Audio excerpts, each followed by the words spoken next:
പ്രിയദർശൻ ഇവിടെ ഉണ്ടെന്ന് വിനീത് പറഞ്ഞല്ലോ. അദ്ദേഹം ഇവിടെ വരും എന്ന് മുൻകൂട്ടി അറിഞ്ഞിട്ടുണ്ടെങ്കിൽ ഞാനിവിടെ വരില്ലായിരുന്നു. കാരണം ഞാൻ ഈ അവാർഡ് വാങ്ങുന്ന രംഗം അദ്ദേഹം പുച്ഛത്തോടെ ആയിരിക്കും നോക്കുന്നുണ്ടാവുക എന്ന് എനിക്കറിയാം. അദ്ദേഹത്തിൻ്റെ മനസ്സിലിരിപ്പ് എന്താണെന്ന് ഞാൻ പറയാം.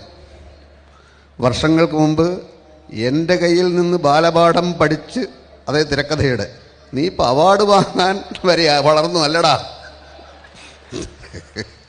ശരിയാണ്.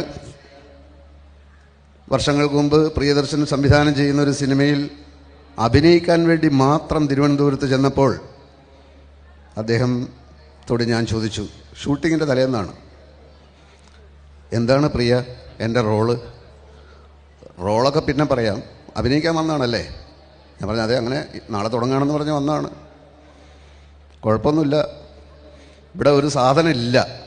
ഞാൻ വെച്ചാൽ എന്താണ്? തിരക്കഥ. അപ്പോൾ എന്തു ചെയ്യും?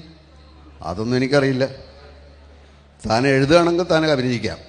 ഞാൻ പറഞ്ഞു എനിക്ക് എഴുതാൻ അറിയില്ല. എന്നാൽ പിന്നെ വന്ന വഴിയെ പോയിക്കോ എന്ന് പറഞ്ഞു. വന്ന വഴി പോകാൻ എനിക്ക് അറിയാം, പക്ഷേ ആ വഴി പോയിട്ട് വലിയ പ്രയോജനമില്ല എന്നുള്ളതുകൊണ്ട് ഞാൻ അവിടെ തന്നെ നിന്നു. അങ്ങനെ സിനിമയുടെ തിരക്കഥ എന്ന് പറയുന്ന നടുക്കടലിലേക്ക് തള്ളിയിട്ട് എന്നെ മുക്കിക്കൊല്ലാൻ ശ്രമിച്ച വിദഗ്ധനാണ് ഇയാൾ. ഞാൻ മുങ്ങിയും പൊങ്ങിയും ചക്രശ്വാസം വലിച്ചും ഇപ്പോഴും ജീവന് വേണ്ടി പാടുപെടുകയാണ്. അതിനിടയിലാണ് ഇതൊക്കെ സംഭവിക്കുന്നത്. ഈ ചക്രശ്വാസം വലിക്കുന്നതിനിടയിൽ എന്നെ മുക്കിക്കൊല്ലാൻ നോക്കിയ മറ്റൊരാളാണ് സത്യൻ അന്തിക്കാട്. അദ്ദേഹം ഇവിടെ ഇരിക്കുന്നുണ്ട്. ഉദയനാണ് താരം എന്ന് പറയുന്ന സിനിമ തുടങ്ങുമ്പോൾ സിനിമയിലെ ആദ്യകാല സൃഷ്ടാക്കൾക്ക് സമർപ്പിക്കുന്നതായിട്ടാണ് ആ സിനിമ ആരംഭിക്കുന്നത്. ഞാൻ തന്നെ വന്ന് പറയുന്നതായിട്ട്. അതുപോലെ ഈ അവാർഡ് പ്രിയദർശനും സത്യൻ അന്തിക്കാടിനും ഞാൻ സമർപ്പിക്കുന്നു. എന്ന് വെച്ച് ഇവർ തരുന്ന തുക പ്രിയന് ഞാൻ തരില്ല. വെറും വാക്കിൽ മാത്രമുള്ള സമർപ്പണമേ ഉള്ളൂ, പ്രവൃത്തിയിലില്ല. പ്രിയദർശൻ ഇവിടെ ഉണ്ടെന്ന് വിനീത് പറഞ്ഞല്ലോ. അദ്ദേഹം ഇവിടെ വരും എന്ന് മുൻകൂട്ടി അറിഞ്ഞിട്ടുണ്ടെങ്കിൽ ഞാനിവിടെ വരില്ലായിരുന്നു.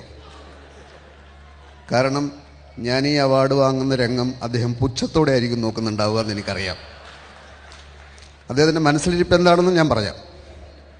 വർഷങ്ങൾക്ക് മുമ്പ് എൻ്റെ കയ്യിൽ നിന്ന് ബാലപാഠം പഠിച്ച്, അതേ തിരക്കഥയുടെ, നീ ഇപ്പം അവാർഡ് വാങ്ങാൻ വരെ വളർന്നു അല്ലടാ. ശരിയാണ്.